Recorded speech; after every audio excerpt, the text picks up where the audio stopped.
And the same goes for omega-3. There's omega-3 it's probably, I think, one of the most important, nutrients that is really overlooked. People just don't even really think about it. So omega-3, there's three types of these fatty acids. There's the type that you can find in plant sources. So that's alpha linoleic acid, ALA. And then there's the EPA, which is eicosapentaenoic acid, and then DHA. And those are the two marine sources that you'll find in fish, but also you can find them in microalgae, which is more of a plant-based source. There was a study that came out of Harvard, I think it was 2009, which identified the marine sources of omega-3 as basically one of the top 6 preventable causes of death. In other words, people are not eating enough seafood and fish. And because of that, it was calculated that about, I think it was something like 84,000 deaths per year were attributed to not getting enough EPA and DHA from the diet. And this was really comparable to people that were eating trans fats. Everybody knows trans fats are bad. You walk into any grocery store, it's 0 trans fats on every packaging thing you can see. It's very much in the public awareness that trans fats are bad. Well, trans fats were responsible for the same number of deaths as not getting EPA and DHA. So it was responsible for 82,000 deaths per year. Before I kind of go deeper into that, I mean, it's kind of just, but that makes you think about it. It's like, oh, wow. So the same number of deaths were attributable to eating trans fats as not eating enough EPA and DHA from marine sources, fish, for example. And it kind of really makes you think about things, because you don't walk into a supermarket and nothing says, oh, this isn't seafood, this isn't getting your EPA and DHA, this is processed, but yet everything tells you about trans fats. And it was, just as important to get those, omega-3 fatty acids from marine sources. Now I say marine sources because ALA, which is the common source of omega-3 found in plants like flax seeds, walnuts, for example, that is actually considered the essential fatty acid because we can convert ALA into EPA and DHA. And so, all the government agencies that comes up with these RDAs and, all those standards that are set, basically it goes down to, oh, well, because we can make EPA and DHA from ALA, that's going to be the one that we focus on. The problem with that is that the conversion of ALA into EPA and then subsequently DHA it's very inefficient, and there's a widespread genetic differences with respect to that conversion. So some people are great. They have a alteration in the desaturase gene that does the conversion of ALA into EPA, and they do it quite well. I would say the majority of people have another version that are not so great at it. And to kind of add fuel to the fire, having too much of vegetable oils, omega-6 fatty acids, I don't want to demonize them so much, because you need linoleic acid, you need arachidonic acid. It's part of your cell membrane. It's have important functions. Getting them from whole food sources like walnut, like nuts is great. But the vegetable oils are very, very concentrated, and a lot of cooking. If you eat out, if you buy processed foods, they're usually cooked and processed with vegetable oils. That omega-6, when it's too high, can compete with that enzyme that's required to convert ALA into EPA. And so you may be getting enough ALA. By the way, that's the other problem. People aren't even eating flaxseed and walnuts. They're not even getting enough ALA. So there's so many layers to this. There's so many layers. But that conversion is very inefficient when there's a lot of omega-6. And on top of that, I would say the one saving grace there is that estrogen does dramatically increase that conversion. It makes it, it's 20, up to 20% better. And so this is probably because DHA is so important for brain development. And when a woman becomes pregnant, estrogen skyrockets. It's like 100 times higher than what it normally is. It's pretty apparent that nature has figured out a way to at least convert all that ALA as possible into EPA and DHA. Anyway, so that's where the genetics comes in. There's definitely a regulation there. But on top of that, I think the best way, to get the EPA and DHA is from eating, a dietary source and measuring what's called the omega-3 index. So the omega-3 index is measuring omega-3 fatty acid levels, the EPA and DHA, and there's other fatty acids as well, but in red blood cell membranes. And it's really important because most of the time when you go and get a omega-3 blood test, the plasma phospholipids are measured, which is better than nothing. But you're really looking more at your dietary intake in the last week or two versus red blood cells, which are 120 days before they turn over. It's a long-term status of your omega-3, kind of like the difference between looking at fasting blood glucose and your HbA1c, right? Like fasting blood, you could have had, you've been intermittent fasting for that day and your fasting blood glucose looks great, but is that a snapshot of what your daily blood glucose levels always look like? Might not be, right?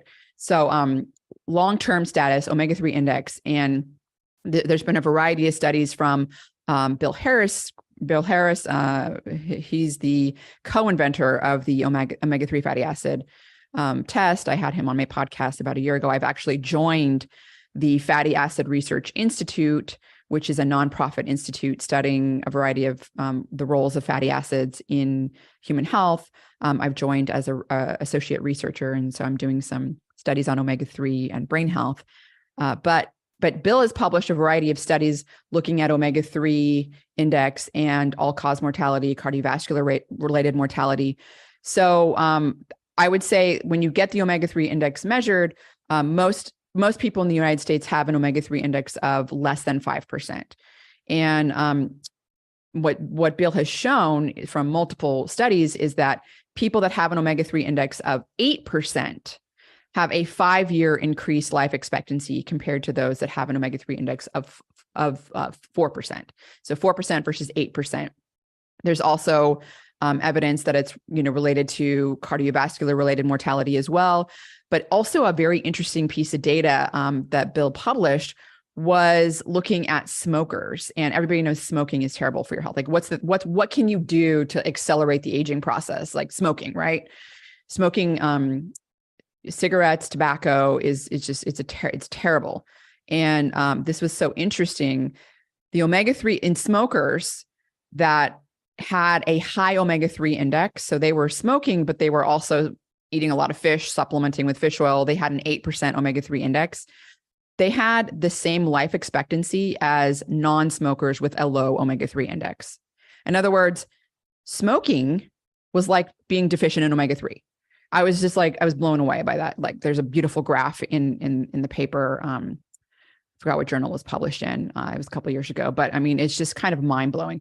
So omega-3 is, there's so many different roles that it plays in the body. It accumulates in cell membranes, plays an important role in the way transporters and receptors function because all those things are embedded in the cell membrane. And so, for example, glucose transporters at the blood-brain barrier are altered. They're not functioning well when DHA is deficient. And that can cause, less glucose to get into the brain. That obviously leads to many problems. It's also the metabolites of EPA and DHA. They resolve inflammation in a very efficient and timely manner. These are the myrisins, the protectins, they're the SPMs, the resolvins. These are playing a very important role in inflammation. And I think there has been now enough evidence that inflammation, chronic low-level inflammation, is a driver of the aging process itself. In other words, not just driving, increasing the risk of cardiovascular disease and dementia and cancer, which it does, but just the process of aging. And so it's affecting all those things. And, inflammaging is a term that's used, which is kind of like it's the activation of the immune system is accelerating the aging process. And it's known as inflammaging.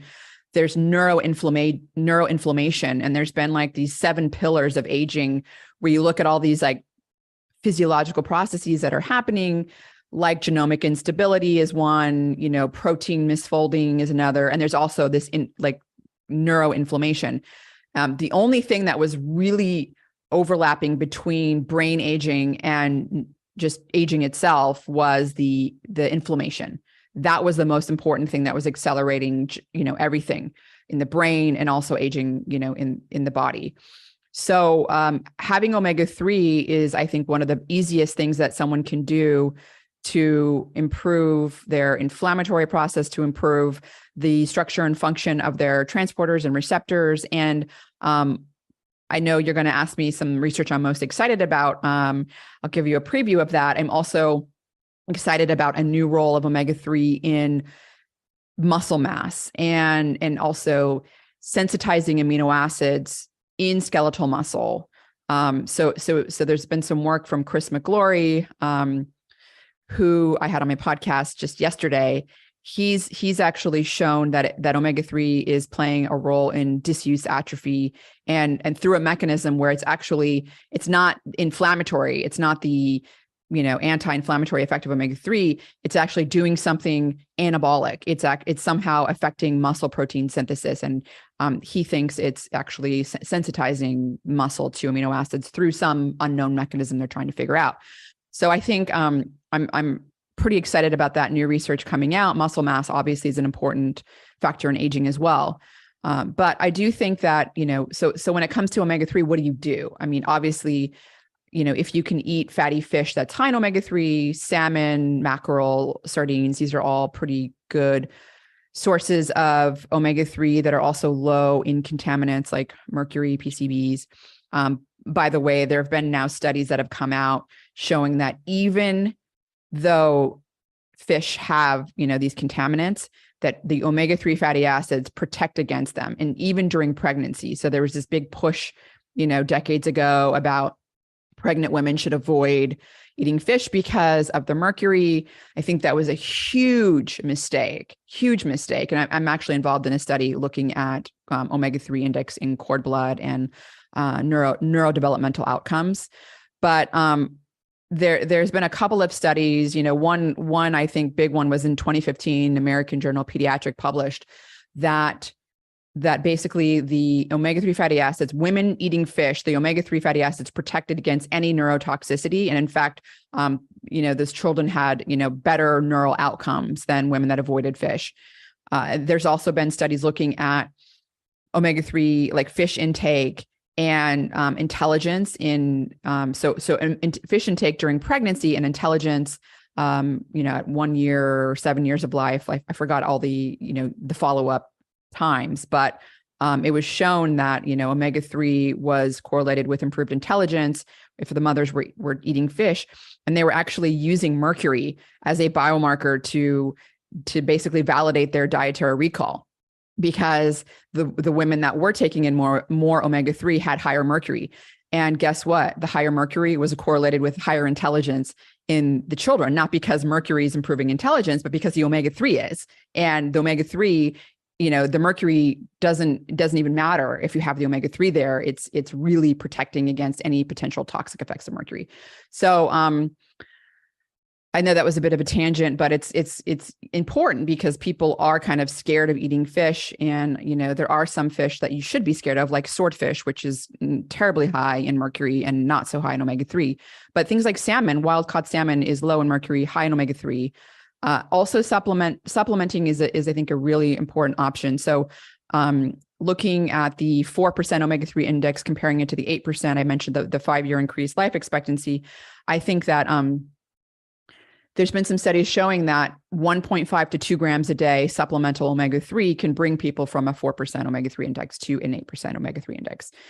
Now, to keep in mind, the FDA, people are prescribed 4 grams a day of either Leveza or Vasipa, which is the purified EPA, and that's very safe. So, this is a the omega-3. The way I like to think of it is it's got the safety profile of a nutrient, but it is pharmacologically active, and and so many people are not getting enough of it. I think something like 80% globally do not get enough EPA and DHA, and like 95% of people in the US do not get enough. So very important in respect to the way we're aging. I think it's important for cardiovascular health. I think it's important for brain health and throughout the lifespan, from infancy to old age. Important. So that's sort of my spiel on omega-3. I think it's a very low-hanging fruit and important thing that people can take in.